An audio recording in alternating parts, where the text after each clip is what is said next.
After the storm, there's a chance for the dust to settle.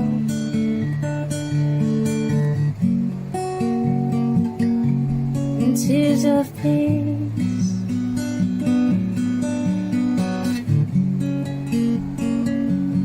To cry of hope.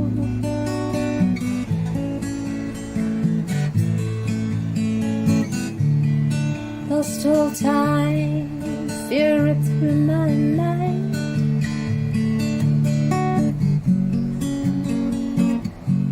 Swept through my body, wore out my soul. After all this time. Have you ever trusted someone so much you always felt safe with them? Have you found there were some people or situations that you couldn't trust because you didn't feel safe?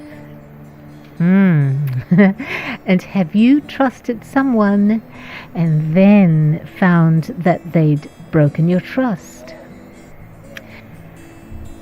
In this podcast, I'd like to talk about trust and really get to the very heart of it. You know, trust is such a beautiful thing, isn't it?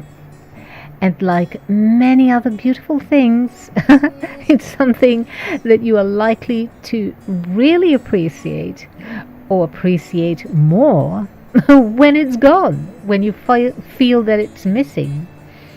And until then, it might be something that you've taken for granted. And in the case of trust, so should it be. But there's more to it. You know, if you've been fortunate to have had a good childhood, you would have known, probably without ever thinking about it, the wonderfulness of the trust you had for your parents. I mean, in that kind of relationship, the default setting is that you never ever have had to question it. You always knew that you could trust them, that no matter what, you would always feel safe with them. Now, like I said, you probably never thought about it at all, but you would have certainly felt it, right? That unquestioning sense of feeling safe with them.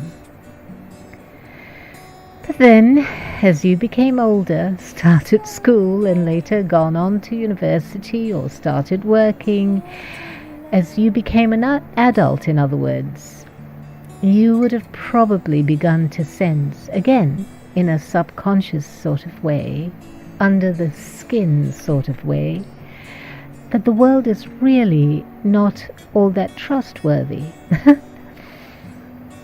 That life cannot be trusted. Not everyone has your best interests at heart, often because they are so caught up trying to protect themselves and keep themselves safe. You know, it's not often a realization that hits you smack bang in the face one day. It's more like a gradual attrition or erosion of that childlike trust that you once had without ever thinking about it, and that you assumed you would always have. But as you get older, you begin to feel less and less safe about more and more things. Is any of this making sense to you?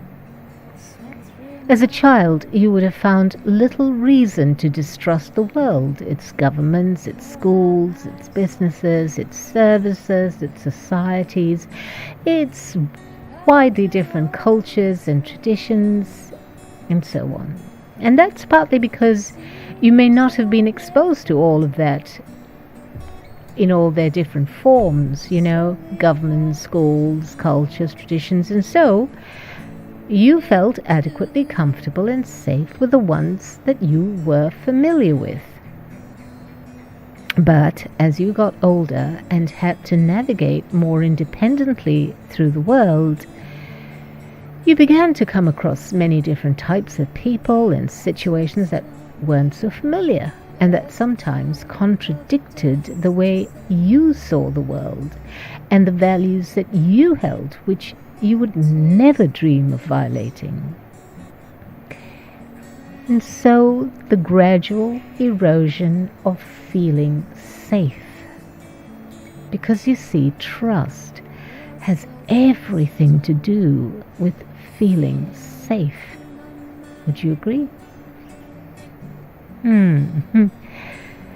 We don't trust when we don't feel safe, and equally true, we don't feel safe when we don't trust. And I think it's useful to understand that, because this relationship between trust and feeling safe isn't always so obvious. It's obvious when, say, someone wielding a gun or a knife charges aggressively at you. You immediately feel you're in danger, you're not safe, and you're certainly not going to trust that he or she will be kind and non-violent towards you, right? That's an obvious example of the relationship between trust and feeling safe. But what about the declining trust you have in someone, say a doctor? Perhaps after a number of unhelpful diagnoses and treatments over a few years, even decades, let's say, it dawns on you that you're not getting the best advice, that instinctively what the doctor is saying and the recommendations they're making don't sit well with you. And perhaps you've sought the advice of other health professionals who seem to provide suggestions and treatments that actually do work, that actually cure the condition and not just treat its symptoms. Or perhaps there came a point when you decided that you needed to take charge of your own health by getting all the information and listening to your intuition and following it. And you may have found that nothing has worked better for you. People are usually reluctant to say outright that they don't trust their doctor. For one thing, they get that it's not him or her personally that they don't trust, but perhaps the medical profession, or even the science upon which the profession is built. It takes a lot of courage, to say that you don't trust the medical profession or the science behind it, because, you're likely going to be in a very small minority of folk who agree with you. The rest of the world will be standing there feeling outraged by your lack of trust, especially because they've invested their trust in it. But we also don't want to admit that we don't trust either the medical profession or the science behind it, because generally speaking, that casts a shadow on the people or the institutions or the very paradigm that's in question. And shadows are generally regarded as bad, as wrong, even and especially morally bad and wrong. And we certainly don't want to be seen or heard to be saying that about doctors or the medical profession or science. Let's face it, to say that you don't trust the medical profession or science is as good as saying they're bad. And so we avoid saying it, not just because it is such an accusatory statement to be making, but also because, let's be fair, doctors, like the medical profession and science, have been known to do a great deal of good. Lives have been saved, health has improved, at least in some ways. Wonderful technologies have been built that provide previously unimagined treatments, support, and all manner of conveniences and efficiencies. But in terms of the relationship between trust and feeling safe in this particular context of healthcare, for instance, it's neither obvious nor is it easy to admit when it does become obvious to us. The really fascinating thing about trust is that we sometimes have it in ways we aren't always aware of, and equally, we don't have it in ways we're not aware of. Let me explain what I mean. Most of us, for most of our lives, for example, will go to bed expecting to wake up the next morning. We trust that we will be alive to see another day, but we hardly ever think about it, do we? We're never really conscious about it, are we? We hardly ever go to bed wondering if we're going to be alive the next day. At least most of us don't, unless we happen to be critically ill or feel, perhaps because of our age, that we've come to our last days. So that's something that we have trust in or about, but are not consciously aware of. Now, on the other hand, many of us have acquired a distrust of our bodies. We're not always sure that our bodies are reliable and working with us and for us. We're often quite concerned that our bodies may fail us. And some of us have so little trust in our bodies, we keep going to the doctor for even the slightest thing that the body is not behaving as we think it should. No doubt, much of this distrust is fanned by various entities that keep drawing our attention to the multitude of ways that our bodies may be malfunctioning. So in both these cases, expecting to wake up the next day and in relation to our body, it's perhaps only if we asked the question, do you trust that you will be alive tomorrow? Or do you trust your body? It's only then that it might cause us to stop and consider whether we do or we don't. So, I'd say that a lot of the trust that you and I have remains mostly hidden in our subconscious, and that we don't generally think or speak about things in terms of trust. And yet, when you start to look into it, you'll find that there is not a single area in your life and not a single moment in your life when trust is not having an impact on you. Whether it's using a knife to cut up ingredients for a meal, or catching a bus, or meeting a friend for coffee, or speaking in a group, or putting your hand up for a job, or going to visit with your parents, or sitting down to meditation, the vibrations of trust are part of the undercurrent of everything you do. Okay, Luz, so why is any of this relevant or important? Okay, people talk a lot about trust being broken, and they often say that someone has broken their trust. I'm putting that in air quotes. And it's clear that the person saying that is usually hurt and often angry, and even if they don't admit it. And some people may even fall into depression as a result of feeling betrayed by a loved one, for example. And others may feel justified in seeking revenge or payback for having their trust broken. So, what is trust really? Well, first and foremost, it's an expression of love. One of the frequencies in love's infinite bandwidth. And like peace or joy or health or beauty or freedom, trust, which is the frequency of love, cannot in any way be broken or damaged. As I said in my podcast on manifestation and allowing, quoting from A Course in Miracles, nothing real can be threatened, and trust is an expression of love, which is real, and as such cannot be broken or damaged. And like all other expressions of love, you have the power and the choice to either allow it or to block it.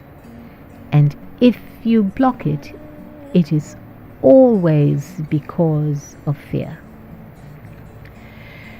So, The question is, why do we feel that our trust has been broken?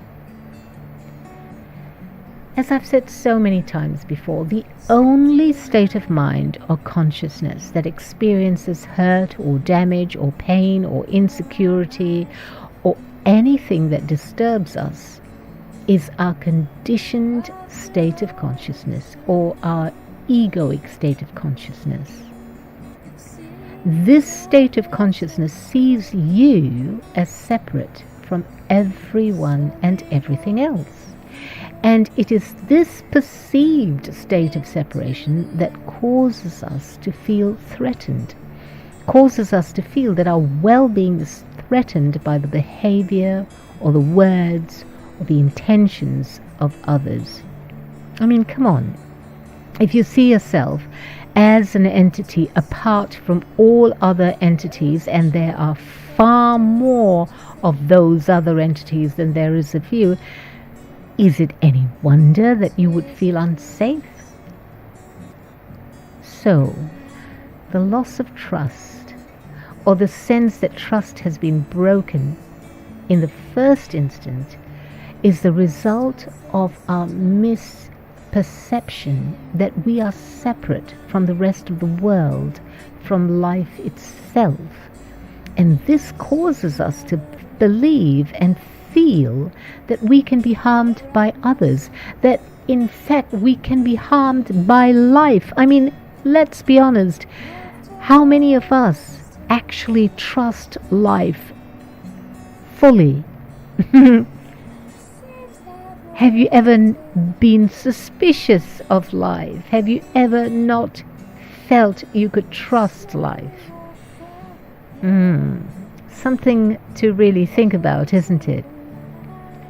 Now, the second reason that we experience the loss of trust, or feel that trust has been broken, is that we have not yet realized the truth that anything real can't be threatened.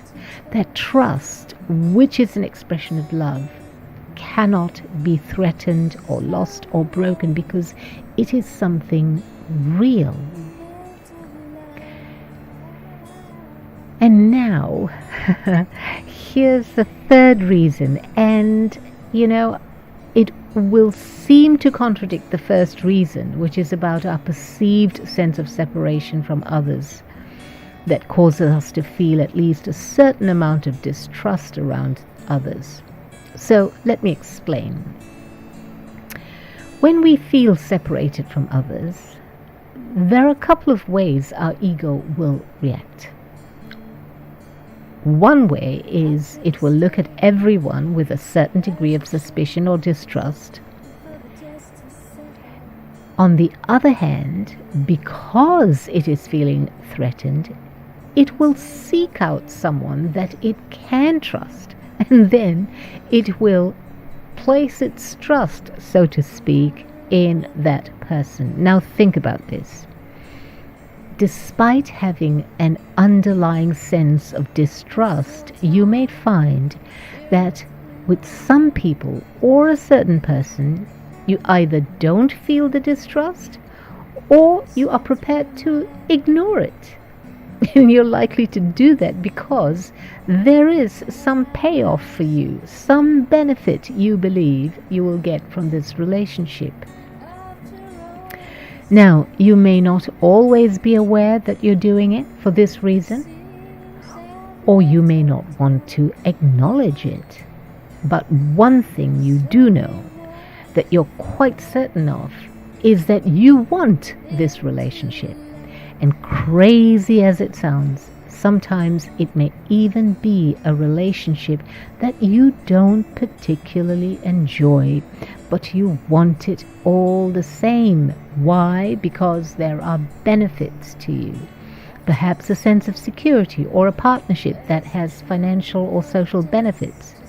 I think you get what I mean.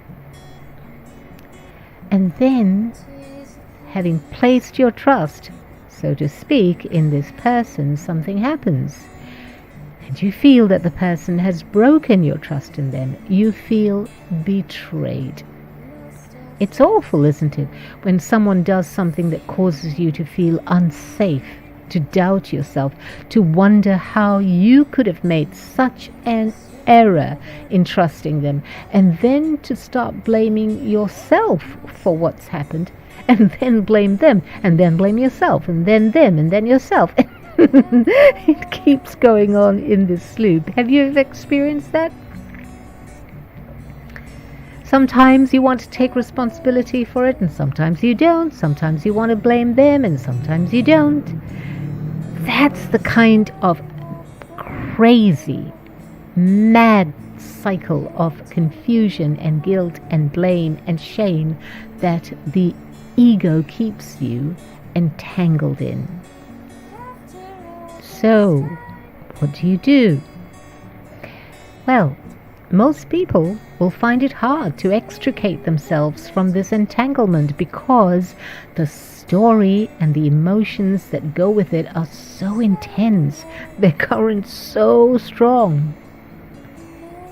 But if you have a practice of paying attention, of simply noticing, your practice will help reduce the impact and stronghold of these currents.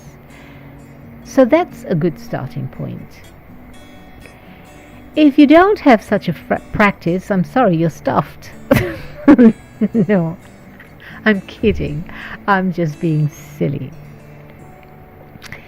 If you don't have such a practice, and even if you do, it helps to realize a few things. And please keep in mind, I'm talking here about you as an adult. I'm not talking about children because that's a whole different thing. So as an adult, it helps to remember these things. Number one, nothing you can do, whether intentionally or mistakenly, can damage who you are in essence, because who you are in essence is pure love. Number two, by the same token, nothing that anyone else can do or say, whether intentionally or mistakenly, can damage who you are in essence. Number three, what appears to be damaged and so causes the feeling of hurt and betrayal is your ego and its sense of self, its identity, its self-worth, and so on. Number four, trust, which is an expression of love, is the unshakable knowing that you are essentially good and so is the other person.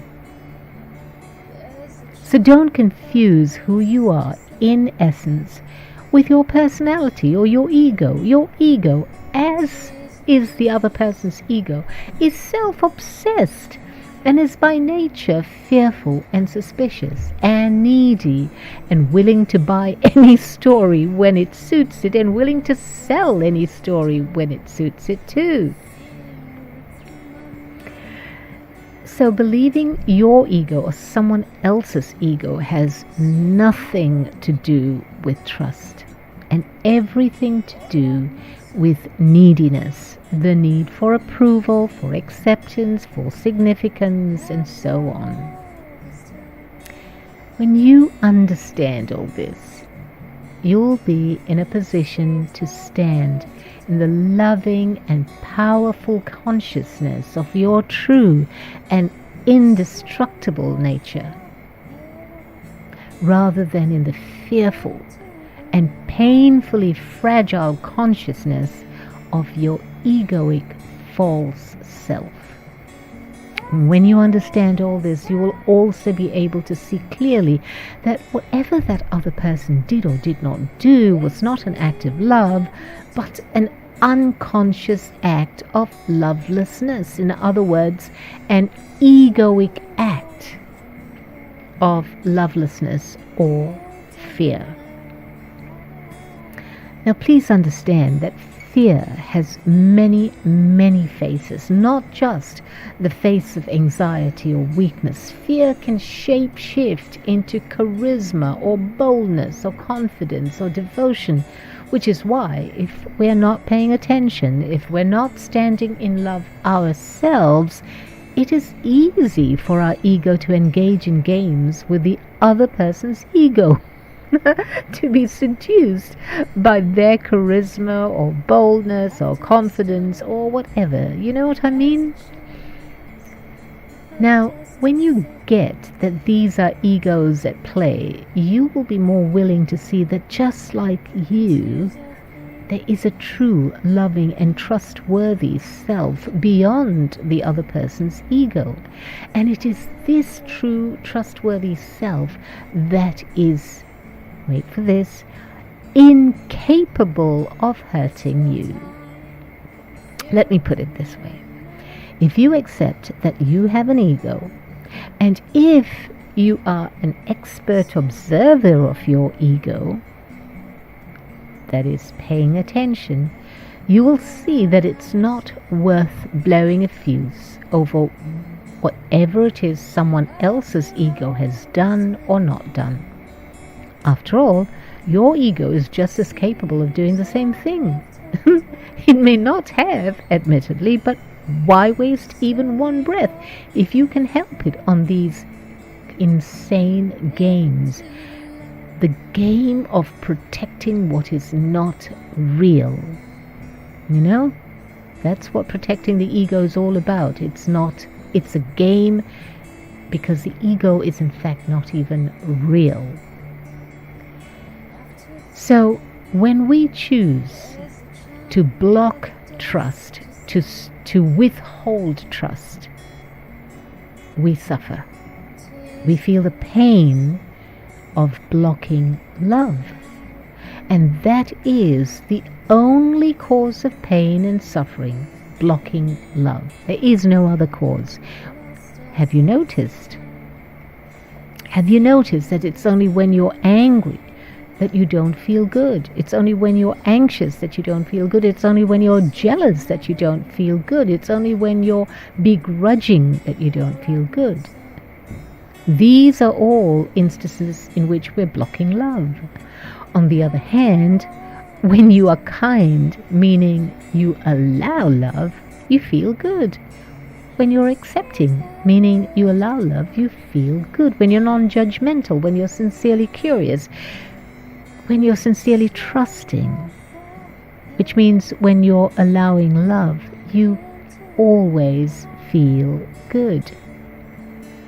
Have you ever felt bad while being kind, or accepting, or caring, or understanding, or trusting? No, it's only when we block love that we suffer. There you go. So I feel like I've said a lot, and I hope that something in there has made sense to you, and that it might be worth your while to go away and reflect on this, or listen to the podcast again and maybe, see where you agree or not and why, and I would love for you to share with me your thoughts and, what your experiences have taught you. Please do that in the comments. In the meantime, I wish you much love, and may your heart beat with the rhythms of peace. Hey everybody, I know it's so easy to forget. I do it myself so often. But please, if you did like this video, do hit the like button, do subscribe, do share, and most of all, please leave a comment. I'd love to hear your thoughts. Thank you so much. Lost all time, fear ripped through my mind.